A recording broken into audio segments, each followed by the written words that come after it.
পেটের সামনের দিকের ঝুলে যাওয়া বা ফুলে যাওয়া মেদ কমানোর 3টি দুর্দান্ত এক্সারসাইজ আজ আমি আপনাদের এই ভিডিওতে দেখাচ্ছি। আপনারা যদি এই এক্সারসাইজ প্রতিদিন সকালে খালি পেটে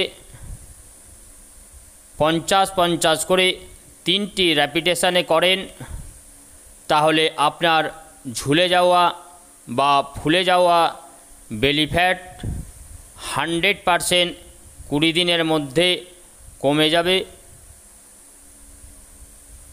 আপনি নিজে এই এক্সারসাইজ প্রতিদিন করুন এবং আপনার কাছের লোকদের করার জন্য একটি শেয়ার দিয়ে উৎসাহিত করুন, কারণ আপনার এই মূল্যবান শেয়ার কারোর স্বাস্থ্যের পরিবর্তন আনতে পারে।